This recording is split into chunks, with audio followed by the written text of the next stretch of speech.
మిత్రులారా, సుమన్ గురు education YouTube ఛానల్కి స్వాగతం. ఏపీపీఎస్సి నుంచి గ్రూప్ 1, గ్రూప్ 2 నోటిఫికేషన్లు సెప్టెంబర్ 15న రావడానికి అవకాశం ఉంది. 100% సెప్టెంబర్లో నోటిఫికేషన్ రావడానికి ఛాన్స్ ఉంది. కాబట్టి ఈ సందర్భంలో గ్రూప్ 2 ప్రిపరేషన్ని వేగవంతం చేయాల్సినటువంటి అవసరం ఉంది. మరి గ్రూప్ 2 స్క్రీనింగ్ టెస్ట్లో 150 మార్కులకి general studies and mental ability అనేది ఉంటుంది కదా. ఈ జనరల్ స్టడీస్ అండ్ మెంటల్ ఎబిలిటీలో మనం ఇండియన్ సొసైటీ 30 మార్కులకి గమనించవచ్చు స్క్రీన్ మీద. ఈ సిలబస్లో ఇండియన్ సొసైటీ 30 మార్కులకి ఉంటుంది. ఇందులో స్ట్రక్చర్ ఆఫ్ ఇండియన్ సొసైటీ నుంచి family, marriage, kinship, caste, tribe, ethnicity, religion and women ఈ అంశాలు స్టడీ చేయాల్సి ఉంటుంది. Social issues, casteism, communalism and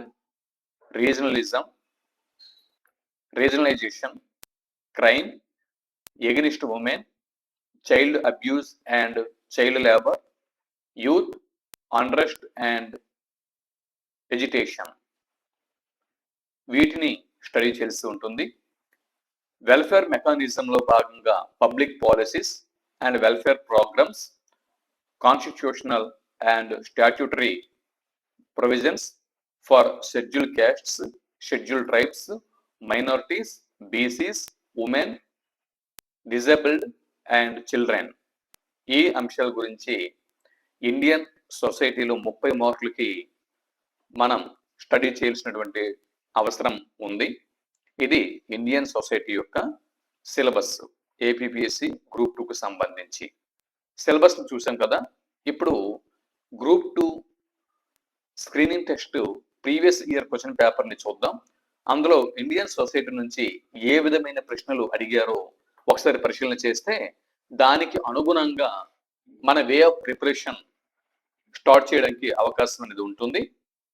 ఇందు గురించి లాస్ట్ టైం 2024వ సంవత్సరంలో గ్రూప్ 2 స్క్రీనింగ్ టెస్ట్ అనేది నిర్వహించడం జరిగింది. ఇదే గ్రూప్ 2 మీద వచ్చినటువంటి లాస్ట్ స్క్రీనింగ్ టెస్ట్. దీని తర్వాత మళ్ళీ ఇప్పుడు వస్తున్న నోటిఫికేషనే తర్వాత నోటిఫికేషన్. అయితే 2024వ సంవత్సరంలో గ్రూప్ 2 స్క్రీనింగ్ టెస్ట్ పేపర్ ఒక రేంజ్లో వచ్చింది. చాలా క్లిష్టంగా వచ్చింది. ఎంతో మంది అభ్యర్థులు 50 మార్కులు స్కోర్ చేయడం కూడా చాలా కష్టపడాల్సి వచ్చింది. అంత టఫ్గా పేపర్ ఇచ్చారు. చాలా పదుల సంఖ్యలో మాత్రమే, చాలా తక్కువ మంది మాత్రమే 100 మార్కుల్ని చేరుకోగలిశారు.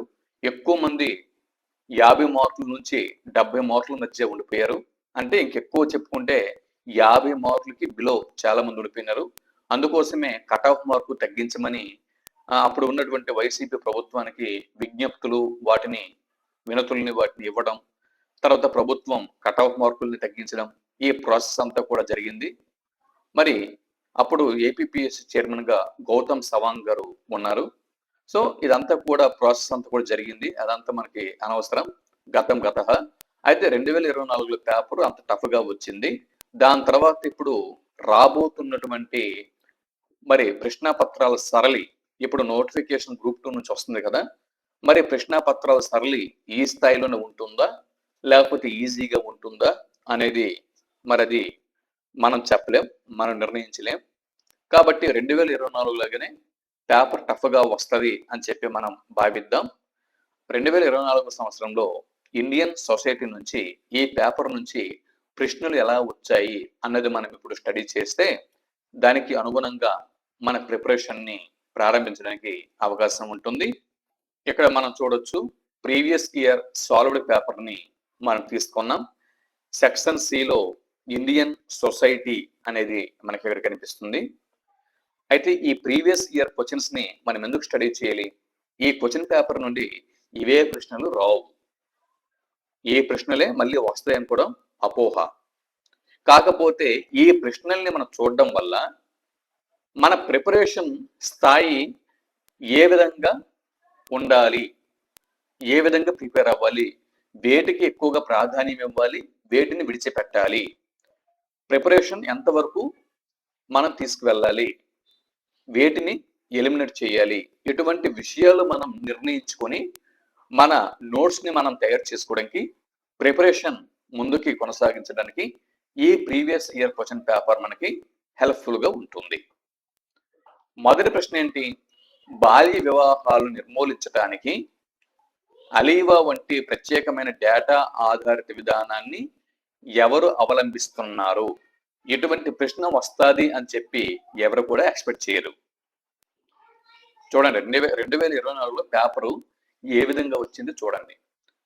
బాల్య వివాహాలు నిర్మూలించడానికి అలీవా వంటి ప్రత్యేకమైన డేటా ఆధారిత విధానాన్ని ఎవరు అవలంబిస్తున్నారు?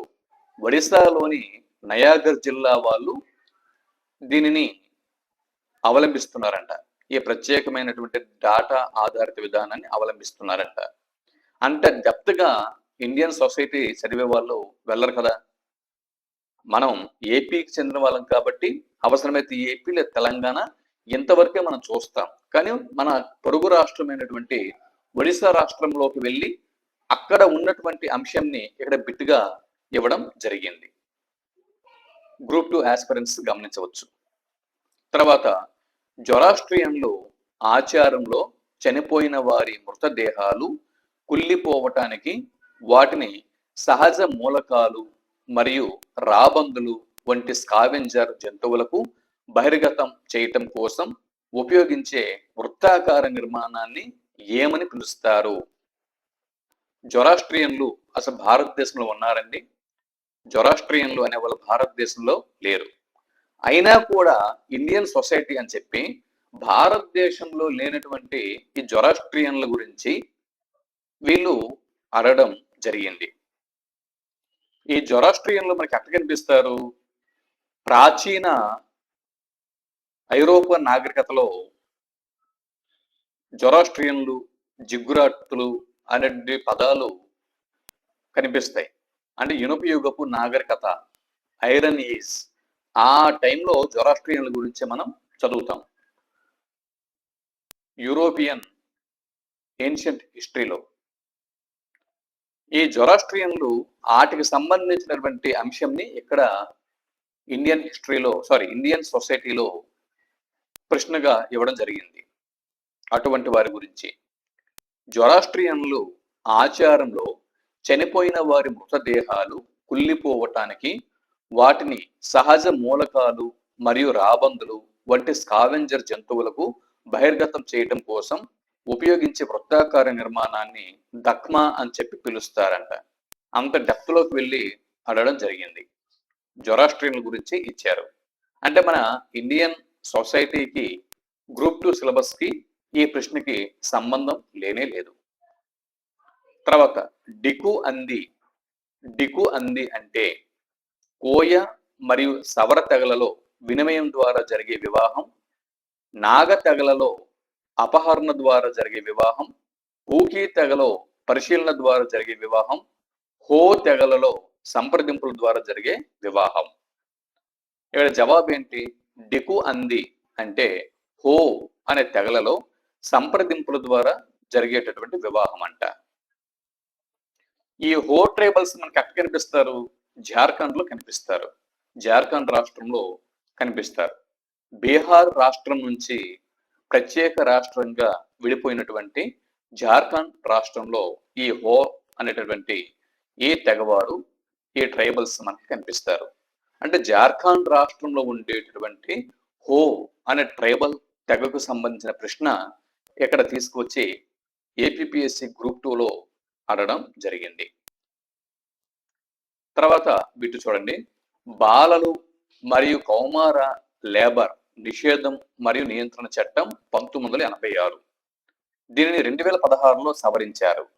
సమర్థవంతంగా అమలు చేయడం కోసం భారత ప్రభుత్వం ఏ ఆన్లైన్ పోర్టల్ను అభివృద్ధి చేసింది? 2016లో ఏ పోర్టల్ని అభివృద్ధి చేసింది? ఇది ఓకే. ఈ క్వశ్చన్, ఇలాంటి క్వశ్చన్స్ మనం ఎక్స్పెక్ట్ చేయొచ్చు.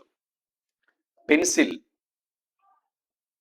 అటువంటి ఈ ఆన్లైన్ పోర్టల్ పేరు pencil. The online portal developed by the government of India for effective enforcement of the child and adolescent labour prohibition and regulation Act 1986, which was amended in 2016. ఇది ప్రశ్న. Pencil జవాబు. తర్వాత చూడండి, ఇక్కడ ఒక కాన్సెప్ట్ ఓరియంటెడ్ బిట్స్ అనేవి, ఇవి bits కాదు, ప్రశ్నలు అని చెప్పి అనొచ్చు. ఒక ఎస్సే టైప్ క్వశ్చన్ అని చెప్పి అనొచ్చు. దీనిని తీసుకొచ్చి ఒక బిట్గా ఒక మార్క్కి ఫ్రేమ్ చేశారు.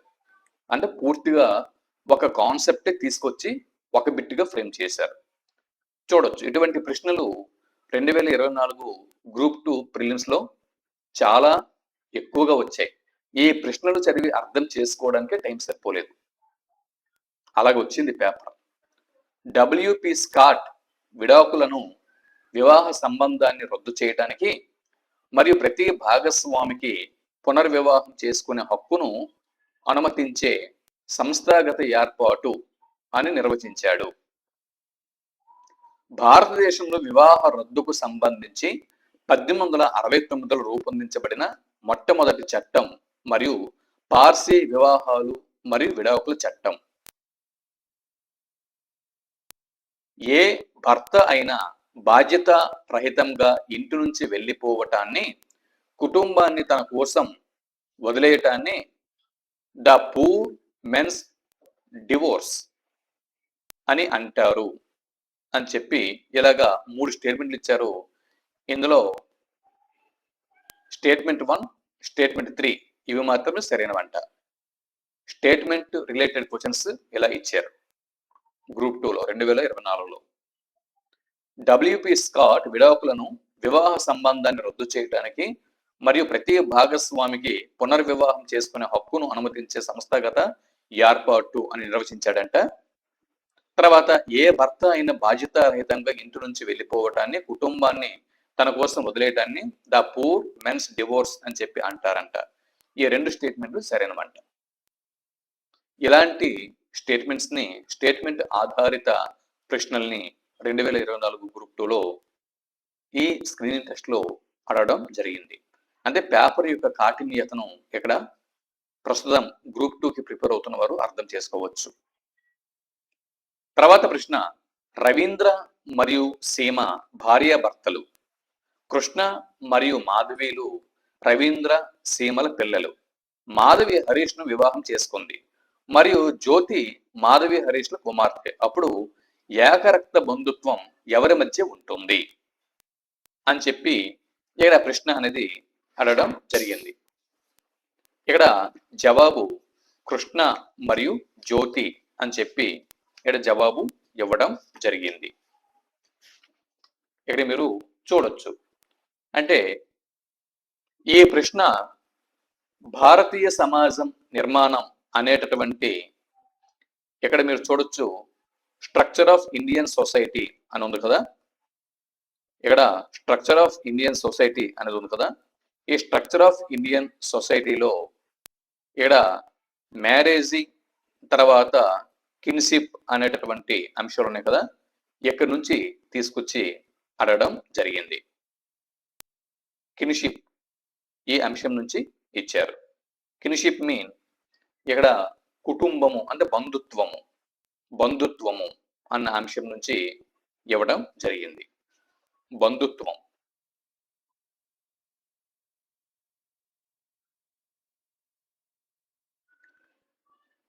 అరవై 67వ బిట్టు, సచార్ కమిటీ సిఫార్సుల ప్రకారం ఈ క్రింది ఏ ముస్లిం సమూహానికి హిందూ ఓబీసీల మాదిరిగా అదనపు శ్రద్ధ అవసరం ఉంది?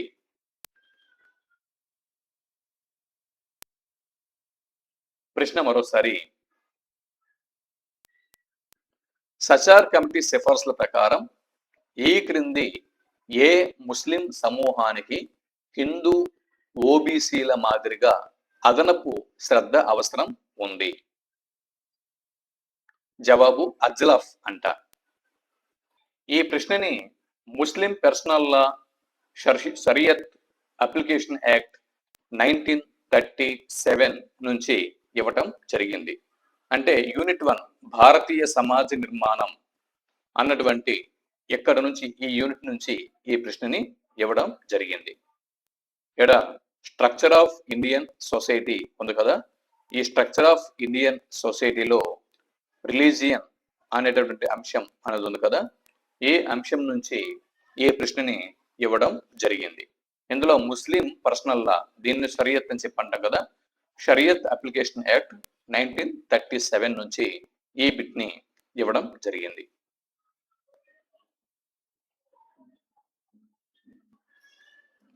మాన్యువల్ స్కావెంజర్ల ఉపాధి నిషేధం మరియు వారి పునరావాస చట్టం 2013 ప్రకారం ఈ క్రింది వాటిలో ఏ రోబోట్ను ఉపయోగించి భారతదేశ మాన్యువల్ స్కావెంజింగ్ ఉపాధిని నిషేధించవచ్చు అని ఇక్కడ ప్రశ్న ఇవ్వడం జరిగింది. మాన్యువల్ స్కావెంజర్ల ఉపాధి నిషేధం మరియు వారి పునరావాస చట్టం 2013 దీని ప్రకారం ఈ క్రింది వాటిలో ఏ రోబోట్ను ఉపయోగించి భారతదేశ మాన్యువల్ స్కావెంజింగ్ ఉపాధిని నిషేధించవచ్చు? ఆ బండీ కోట్ సరైనటువంటి జవాబు. దీన్ని సంక్షేమ యంత్రాంగం నుంచి ఈ ప్రశ్నని ఇవ్వడం జరిగింది. వెల్ఫేర్ మెకానిజం నుంచి ఈ ప్రశ్నని అడిగారు.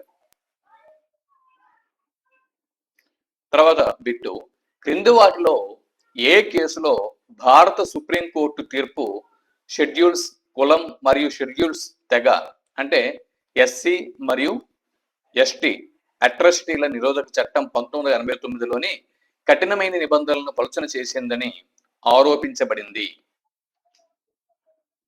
ప్రశ్న మరోసారి, ఈ క్రింది ఏ కేసులో భారత సుప్రీంకోర్టు యొక్క తీర్పు షెడ్యూల్డ్ కులాలు మరి షెడ్యూల్డ్ తెగలు వీటికి సంబంధించినటువంటి అట్రాసిటీల నిరోధక చట్టం 1989లోని కఠినమైన నిబంధనల్ని పలుచన చేసింది అని ఆరోపింపబడినటువంటి కేసు క్రింది వాటిలో ఏది? కేసు మీద బిట్ అనేది ఇచ్చారు.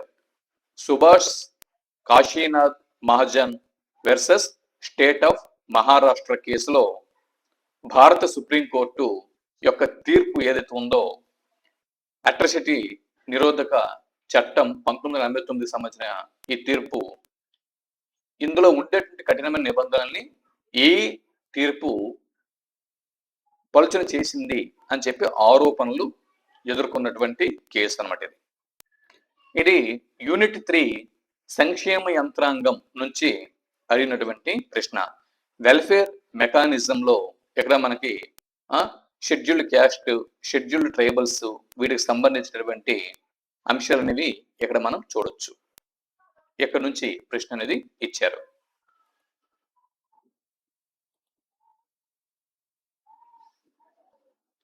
హిందూ మతం నుంచి తమ మతాన్ని ఇస్లాం మరియు క్రైస్తవ మతంలోకి మార్చుకున్న ప్రజలను తిరిగి హిందూ మతంలోకి తీసుకురావడానికి శుద్ధి ఉద్యమాన్ని ప్రారంభించిన వారు ఎవరు? జవాబు ఆర్య సమాజం సరైనటువంటి జవాబు. ఈ ప్రశ్నని చూడండి, ఇక్కడ సోషల్ ఇష్యూస్ అన్నటువంటి ఈ యూనిట్ నుంచి తీసుకున్నారు. ఇక్కడ 15, 16, 17 శతాబ్దాలలో మతపరమైనటువంటి ఉద్యమాలు అనేటటువంటి అంశం నుంచి ఈ ప్రశ్నని అడగడం జరిగింది.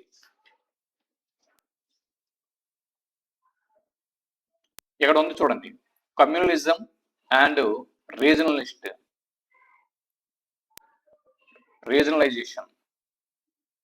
కమ్యూనలిజం అండ్ రీజనలైజేషన్ అనేటటువంటి ఈ యూనిట్ ఉంది కదా, ఎక్కడి నుంచి బిట్ అనేది ఇచ్చారు. సోషల్ ఇష్యూస్ నుంచి ఈ బిట్ వచ్చింది.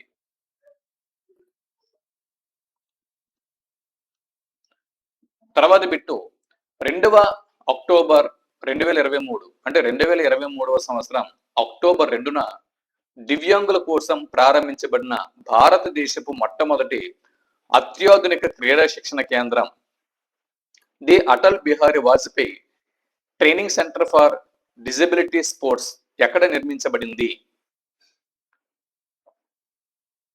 మధ్యప్రదేశ్లోని గ్వాలియర్. ఈ ప్రశ్నని యూనిట్ 3 వెల్ఫేర్ మెకానిజం నుంచి ఇచ్చారండి. వెల్ఫేర్ మెకానిజంలో డిజబుల్డ్ అండ్ చిల్డ్రన్ అని ఉంది కదా, డిజబుల్డ్ పర్సన్స్ సంబంధించినటువంటి క్వశ్చన్ ఇది. అంటే యూనిట్ 3లో వెల్ఫేర్ మెకానిజంలో డిజబుల్డ్ అంటే ఇక్కడ ఏమన్నా చెప్పవచ్చు, ఇక్కడ దివ్యాంగుల సంక్షేమం విధానాలు, సంక్షేమ కార్యక్రమాలు, వీటికి సంబంధించి కరెంట్ అఫైర్స్ రిలేటెడ్ ప్రశ్న అనేది ఇవ్వడం జరిగింది.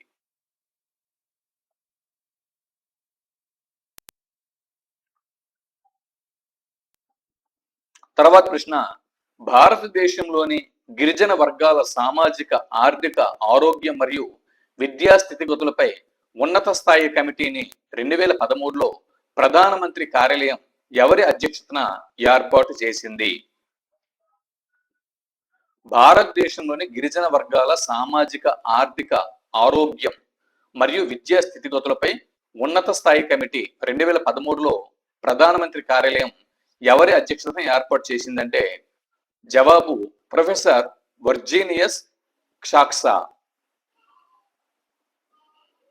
ఈ ప్రశ్నని ఇక్కడ వెల్ఫేర్ మెకానిజం నుంచి ఇవ్వడం, దీనిని సంక్షేమ యంత్రాంగం, సంక్షేమ యంత్రాంగం వెల్ఫేర్ మెకానిజం నుంచి ఇవ్వడం జరిగింది.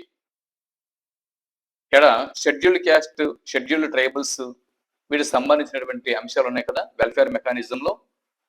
ఇక్కడ నుంచి ప్రశ్న అనేది ఇచ్చారు. షెడ్యూల్డ్ తెగల సంక్షేమం మీద బిట్ అనేది ఇవ్వడం జరిగింది.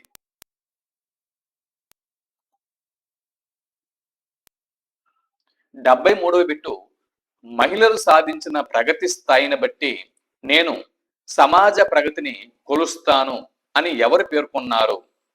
బిట్టు మరోసారి, మహిళలు సాధించిన ప్రగతి స్థాయిని బట్టి నేను సమాజ ప్రగతిని కొలుస్తాను అని డాక్టర్ బిఆర్ అంబేద్కర్ గారు పేర్కొన్నారు. మరి ఈ ప్రశ్న ఎక్కడి నుంచి వచ్చింది? ఈ ప్రశ్న వెల్ఫేర్ మెకానిజం నుంచి వచ్చింది. వెల్ఫేర్ మెకానిజంలో ఇక్కడ ఉమెన్ సంబంధించినటువంటి ప్రశ్న, మహిళా సంక్షేమం, దీనికి సంబంధించినటువంటి ప్రశ్న. అలాగే ఇదేనా అయ్యుండొచ్చు, లేకపోతే ఇదేనా ఉమెన్. ఇక్కడ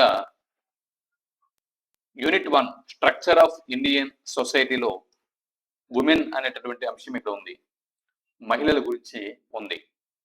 ఈ ప్రశ్న యూనిట్ 1 నుంచి వచ్చింది. ఈ ప్రశ్న అనేది యూనిట్ 1 నుంచి ఇవ్వడం జరిగింది.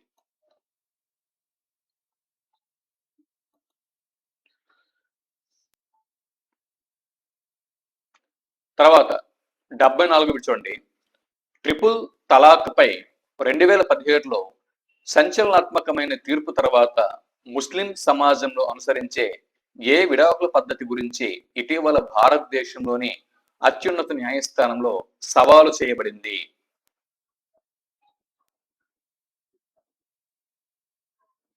ట్రిపుల్ తలాక్ పై 2017లో సంచలనాత్మకమైన తీర్పు తర్వాత ముస్లిం సమాజంలో అనుసరించే ఏ విడాకుల పద్ధతి గురించి ఇటీవల భారతదేశంలోని అత్యున్నత న్యాయస్థానంలో సవాలు చేయబడింది అని ఈ ప్రశ్న ఇచ్చారు. తలాక్ ఈ హసన్. అయితే ఇక్కడ మనకు కావాల్సింది ప్రశ్న జవాబు కాదు. ఈ ప్రశ్న మనకి ఎక్కడి నుంచి వచ్చింది, ప్రశ్నల యొక్క స్థాయి ఎలా ఉంది, ఏ విధంగా మన ప్రిపరేషన్ ముందుకు తీసుకువెళ్ళాలి, ఏ అంశాలు తెలుసుకోవడం కోసం వీటిని మనం పరిశీలన చేస్తున్నాం. ఈ క్వశ్చన్ పేపర్ని పూర్తిగా పరిశీలన చేస్తేనే మన ప్రిపరేషన్ స్థాయి ఎలా ఉండాలి, ఏ అంశాల పట్ల ఎక్కువగా ఫోకస్ చేయాలి అన్నది మనకి అర్థం అవుతుంది. మనం ఇండియన్ సొసైటీ క్లాసుల్ని అంటే కంటెంట్ ని త్వరలో ప్రారంభిస్తున్నాం కదా. సో ఇండియన్ సొసైటీ క్లాసెస్ ని మనం ప్రారంభించే ముందు ఇలాగ ప్రశ్నాపత్రాన్ని మనం అనాలిసిస్ చేయడం వల్ల ఏ విధంగా మనం ప్రశ్నల్ని ఇవ్వాలి, ఏ విధంగా ప్రిపరేషన్ అనేది కొనసాగించాలి అర్థమవుతుంది. కాబట్టి ముందుగా ఈ ప్రశ్న పత్రంని అనాలిసిస్ చేయడం అనేది జరుగుతూ ఉన్నది. ఈ ప్రశ్నని సోషల్ ఇష్యూస్ నుంచి ఇవ్వడం జరిగింది. ఇక్కడ రీజనలైజేషన్ అనేది ఉంది కదా, కమ్యూనలిజం అండ్ రీజనలైజేషన్, ఇక్కడ నుంచి ప్రశ్న ఇవ్వడం జరిగింది.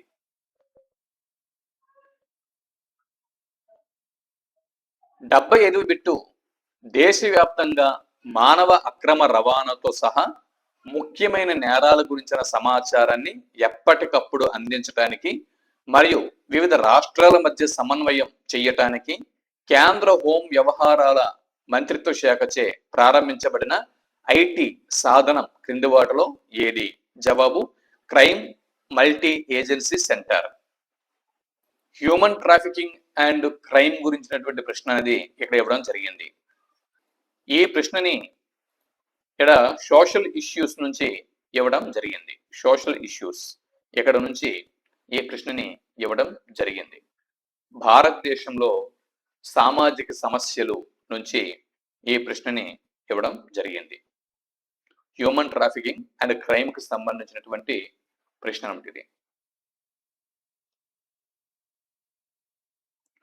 ఆధునికీకరణకు లోనవుతున్న బహువచన సమాజంలో తన గుర్తింపును కొనసాగించడానికి ఒక సంఘం యొక్క రాజకీయ దృఢత్వమే కమ్యూనలిజం అని ఎవరు నిర్వహించారు అంటే కమ్యూనలిజం మీద డెఫినిషన్ ని ఇక్కడ అడగడం జరిగింది. రాబర్ట్ మెల్సన్ మరియు హోబర్ట్ వోల్స్ ఇక్కడ కమ్యూనలిజం నుంచి ప్రశ్న అనేది ఇచ్చారు.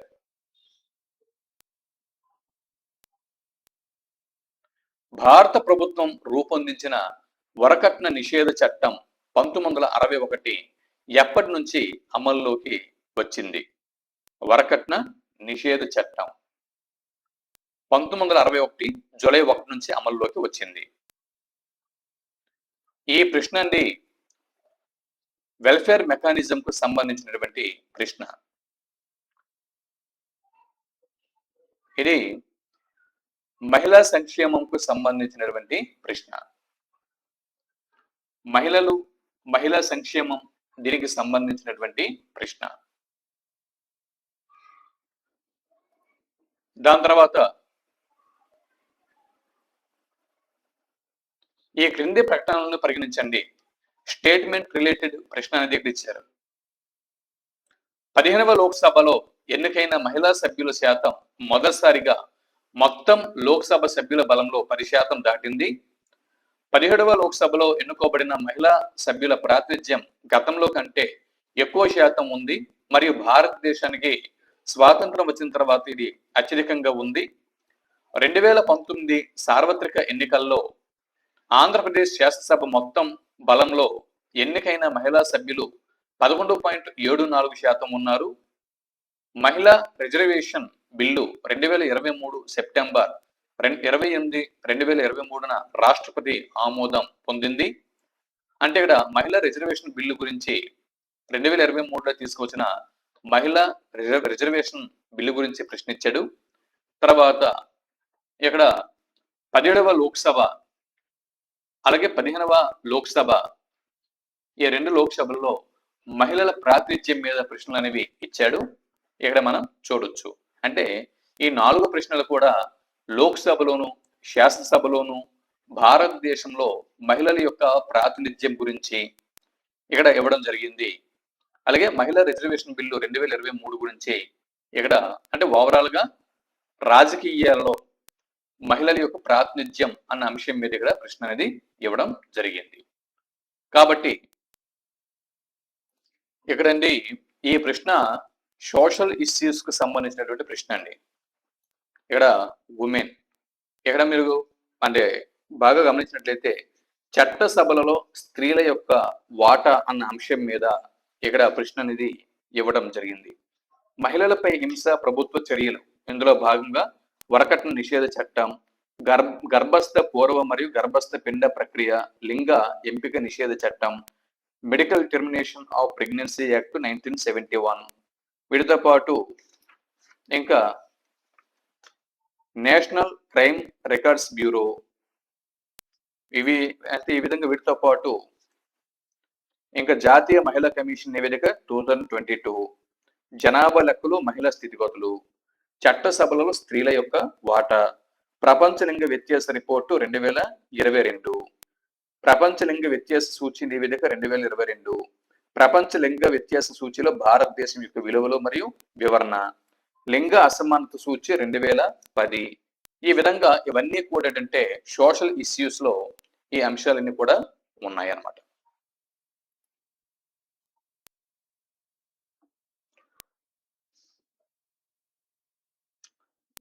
తర్వాత 79వ ప్రశ్న, భాషా ప్రాంతీయతపై ఆసక్తి ఉన్న సమూహాల ఒత్తిడితో భారత రాజ్యాంగ సభ అధ్యక్షులు ఆంధ్ర, కర్ణాటక, కేరళ మరియు మహారాష్ట్ర రాష్ట్రాల ఏర్పాటుపై నివేదిక ఇవ్వటానికి లింగ్విస్టిక్ ప్రావిన్సెస్ కమిషన్ను నియమించారు.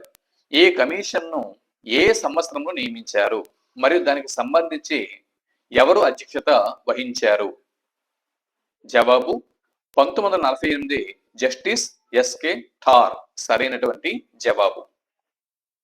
ఈ ప్రశ్న కూడా సోషల్ ఇష్యూస్ నుంచి ఇవ్వడం జరిగింది, యూనిట్ 2 నుంచి ఇవ్వడం జరిగింది. ప్రాంతీయ తత్వం, భాషా తత్వం, కులతత్వం, మతతత్వం, సామాజిక అసమానతలు మరియు సమస్యలు, ఇటువంటి అంశాలన్నీ కూడా సామాజిక సమస్యలు, సోషల్ ఇష్యూస్ లో ఇవి ఉన్నాయి. కాబట్టి ఇక్కడ రీజనలైజేషన్, కమ్యూనలిజం, క్యాస్టిజం ఇవన్నీ ఉన్నాయి. కాబట్టి ఇక్కడ సోషల్ ఇష్యూస్ కు సంబంధించి సెకండ్ యూనిట్ నుంచి ఈ ప్రశ్న వచ్చింది. అస్సాం ఉద్యమం గురించి క్రింది ప్రకటన. ఆల్ అస్సాం స్టూడెంట్స్ యూనియన్ నేతృత్వంలో అస్సాం ఉద్యమం 1983వ సంవత్సరంలో ప్రారంభమైంది. అస్సాం ఉద్యమం యొక్క లక్ష్యం వలన ప్రజలను గుర్తించడం మరియు అస్సాంలో బంగ్లాదేశ్ వలసదారులకు రాజ్యాంగ, శాసన మరియు పరిపాలనాపరమైన రక్షణలను అందించడం. భారత ప్రభుత్వ ఉద్యమం నేతలతో ఒక అవగాహనకు వచ్చిన తర్వాత అస్సాం అకార్డుగా ప్రసిద్ధి చెందిన అధికార అవగాహన ఒప్పందం కుదురుకున్న తర్వాత అస్సాం ఉద్యమం అధికారికంగా 15 ఆగస్టు 1989న ముగిసింది. ఈ విధంగా ఇచ్చారు. ఇక్కడ జవాబు పైవేవి కావంట. అంటే ఈ 3 స్టేట్మెంట్లు ఏ స్టేట్మెంట్ కూడా ఇక్కడ సరైనది కాదు. అస్సాం గురించి అంటే 3 రాంగ్ స్టేట్మెంట్లు ఇచ్చారు. అంటే ఇక్కడ ఇది ప్రాంతీయ తత్వం క్రిందికి వస్తుంది ఈ ప్రశ్న. ప్రాంతీయ తత్వం క్రిందికి ఈ ప్రశ్న వస్తుంది. కాబట్టి ఇక్కడ సోషల్ ఇష్యూస్ నుంచి ఈ ప్రశ్నని అడగడం జరిగింది.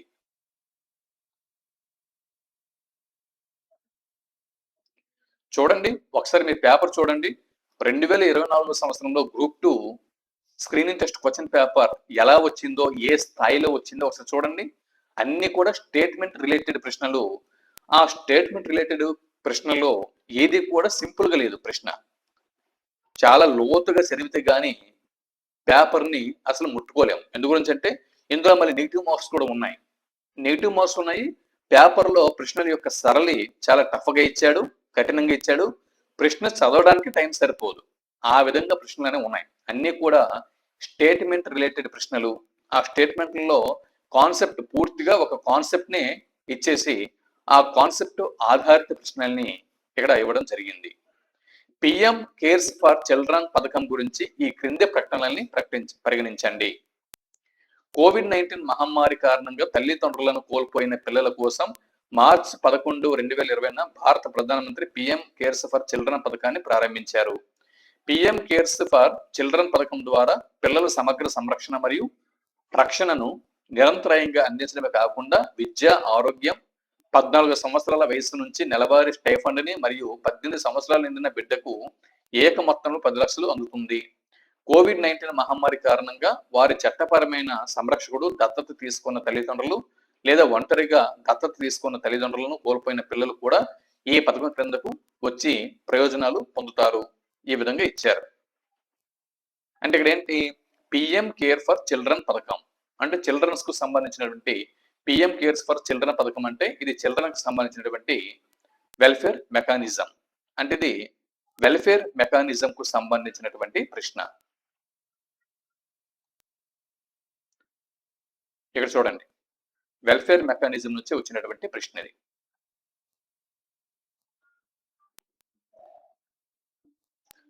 బలమైన వ్యక్తిగత అనుబంధాల ఉనికి మరియు మరణం అనే వాస్తవం మానవుని గణనకు అత్యంత కలత కలిగించే మరియు అస్తవ్యస్తంగా ఉన్న మానవ సంఘటనలు, బహుశా మత విశ్వాసానికి ప్రధాన వనరులు అని ఎవరు పేర్కొన్నారు? బలమైన వ్యక్తిగత అనుబంధాల ఉనికి మరియు మరణం అనే వాస్తవం మానవుని గణనకు అత్యంత కలత కలిగించే మరియు అస్తవ్యస్తంగా ఉన్న మానవ సంఘటనలు, బహుశా మత విశ్వాసానికి ప్రధాన వనరులు అని ఎవరు పేర్కొన్నారు? ఇది ఈ ప్రశ్న అండి.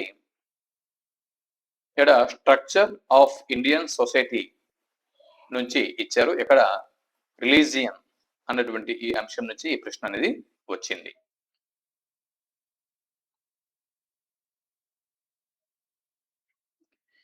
ఏదైనా పరీక్షలో అర్హత మార్కుల సడలింపు, మూల్యాంకన ప్రమాణాన్ని తగ్గించడం మరియు కేంద్ర మరియు రాష్ట్ర ప్రభుత్వ సేవలకు ప్రమోషన్ల విషయంలో రిజర్వేషన్ కోసం ఎస్సీ మరియు ఎస్టీలకు అనుకూలంగా నిబంధనలను రూపొందించడానికి క్రింది ఏ రాజ్యాంగ సవరణ హక్కుని అందిస్తుంది?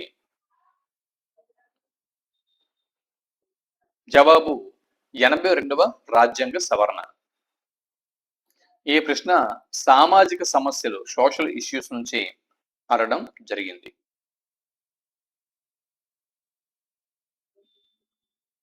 తర్వాత దివ్యాంగ జనులకు ప్రయోజనం చేకూర్చేలా సంబంధించిన రంగాల్లో సహకారం కోసం అవగాహన ఒప్పంద పత్రం ఎంఓయుపై సంతకం చేయడానికి భారత కేంద్ర మంత్రివర్గం ఆమోదించిన దేశాన్ని గుర్తించండి. జవాబు దక్షిణాఫ్రికా. ఇది సోషల్ అంటే వెల్ఫేర్ మెకానిజం నుంచి ఈ ప్రశ్న అడగడం జరిగింది.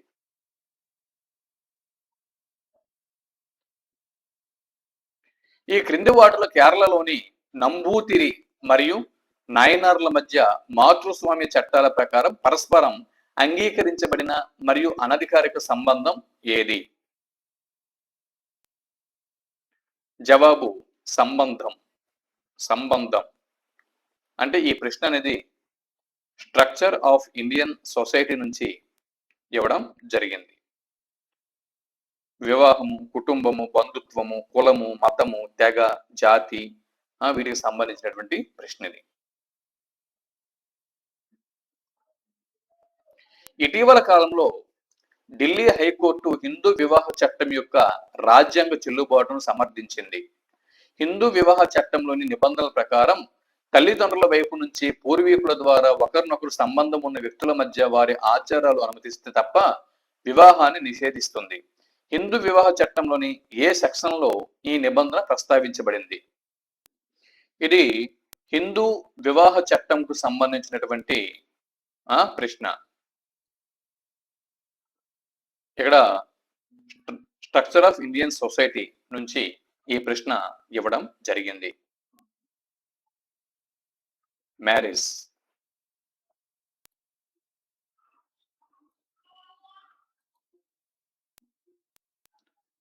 సుస్థిర అభివృద్ధి లక్ష్యాలు క్రింద పిల్లల రక్షణ, సంతోషకరమైన బాల్యం మరియు అభివృద్ధి లక్ష్యాలను సాధించడం లక్ష్యంగా పెట్టుకున్న కేంద్ర ప్రాయోజిత పథకం ఏది?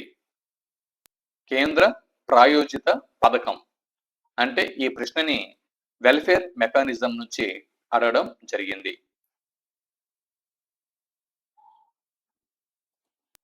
మిషన్ వాత్సల్య.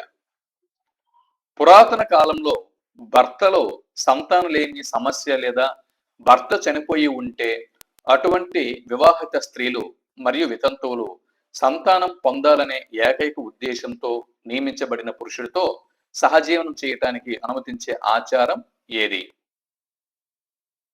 జవాబు నియోగ. నియోగ. ఇది స్ట్రక్చర్ ఆఫ్ ఇండియన్ సొసైటీ నుంచి ఈ ప్రశ్నని అడిగాడు. ఫ్యామిలీ అండ్ మ్యారేజ్ నుంచి కిన్షిప్, వీటి నుంచి ఈ ప్రశ్న అనేది వచ్చింది. ప్రధానంగా మ్యారేజ్ కు సంబంధించినటువంటి అంశం.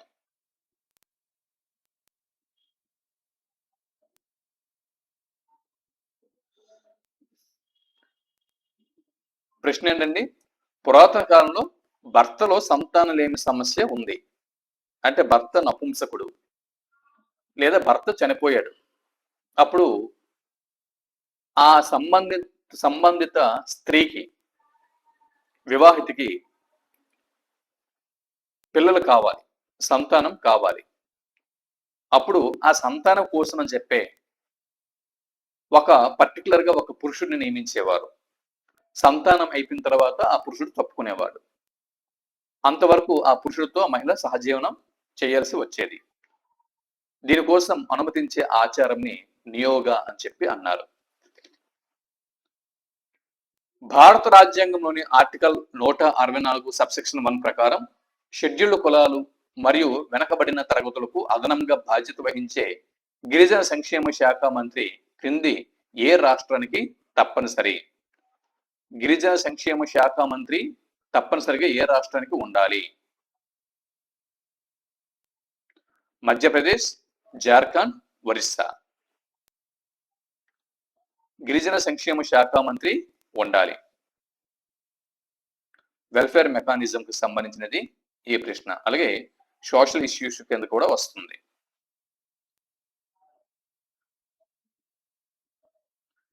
ముఖ్యంగా వెల్ఫేర్ మెకానిజం, సోషల్ ఇష్యూస్ కంటే ఈ ప్రశ్న వెల్ఫేర్ మెకానిజంకి సంబంధించినటువంటి అంశం.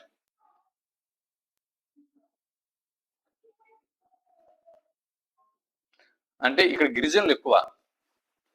మధ్యప్రదేశ్లోను, జార్ఖండ్లోను, ఒరిస్సాలోను గిరిజనులు అంటే ట్రైబల్స్ ఎక్కువ కాబట్టి ఇక్కడ ఒక గిరిజన సంక్షేమ శాఖ మంత్రి తప్పనిసరిగా ఉండాలి అని భారత రాజ్యాంగంలోని ఆర్టికల్ 164 సబ్సెక్షన్ 1 చెబుతుంది.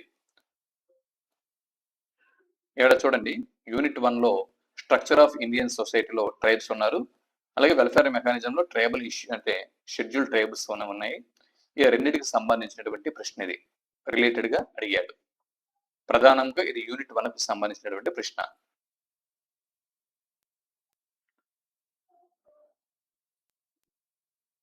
పురాతన కాలంలో భర్తలో సంతానలేమి, ఇది అయిపోయింది కదా.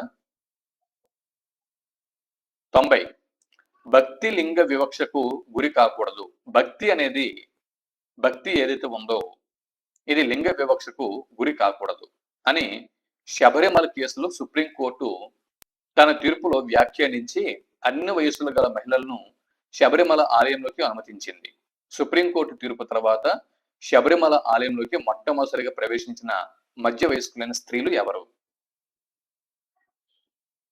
జవాబు బిందు అమ్మిని మరియు కనకదుర్గ. ఇది సోషల్ ఇష్యూస్ కి సంబంధించినటువంటి ప్రశ్న.